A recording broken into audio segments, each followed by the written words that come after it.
Fiasco, Chi-Town. Yes. No doubt, you out here for the 51st Annual Grammy Awards.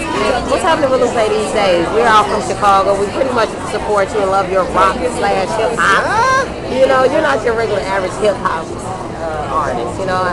Tell me about that. Like, what's up with your style and what motivates you to not be like your average hip-hop artist? Since I was a little kid, I've been immersed in so much music, okay, that it just comes out. You know, like I feel bad if I just did rap and that was it, because I have so many influences coming from my father and from my mother. So that stuff just comes out in my music. I always do like that. Just hip hop is the kind of the main voice that it comes out of. You know, it's interesting that you say you grew up with an influence of a lot of music. With today's economic depressions being so heavy on schools and funding, like the first thing that they're taking away is the arts and the sports program. So you grew up with an influence of jazz, classical music, obviously rock and roll. How important are those programs to stay within the school? Very much so. One of the main things that got me motivated to create and create the way that I do was I was in theater in high school. Oh, really? That was like one of my main things. It taught me professionalism. It taught me a bunch of different things. And to know that certain programs like that I can pull down and take it away is such a, you know, the reaction from it is going to be kind of off, you know, because now it's just going to be a bunch of stuff that you can't use. Yeah. A bunch of just history and facts that you probably never use. Okay. And not a lot of training and different ways to express yourself and stuff like that, you know. I like you, Lupe, because you like you motivate. No, really, like, because the Grammys is all about like preservation of music, and like some of the greatest artists are here. Herbie Hancock, Jimmy Jam was just out here with you. You're a young guy. How does that make you feel, you know, hanging out with these icons?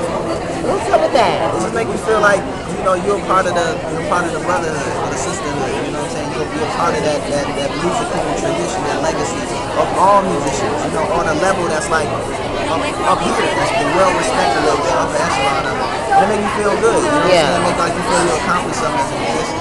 Last but not least, I talked to Herbie Hancock last night, and I spoke to him about last year. Lil Wayne, he took home the Album of the Year award at the Grammys. This year, Lil Wayne is up for 8 nominations, dominating the Grammys.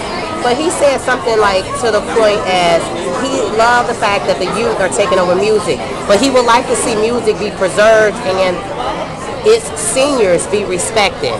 How does that make you feel, and do you vow to like respect your senior musicians, such as Herbie Hancock and Honey Boy Edwards and Pine Top Perkins? Yeah, Chicago guys, Muddy Waters. Okay, you're right.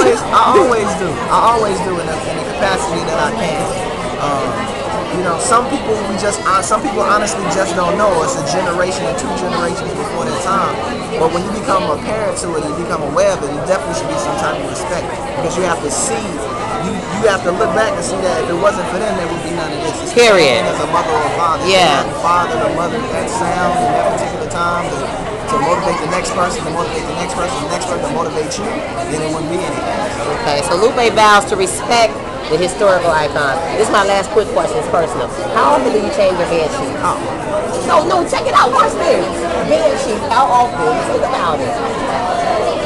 Well, that's different. If you really want to be technical, I'm on tour all the time. Okay. So I'm always in. Let me take that back. At home. When you're at home by yourself chilling without a girlfriend, a little hangout or whatever, how often would, if you're in the bed alone, how often would you change your bed sheets? I don't know, maybe like every week and a half, so nothing too crazy. You gotta wash them, they like clothes. Yeah, and I ask this because like with conservation of energy and stuff being so important, I want to see what the stars are doing to conserve the energy. And we're kicking it with Lupe Fiasco. He changes bed sheets once a week when he's all alone. Thanks, Lupe. Do you have a card?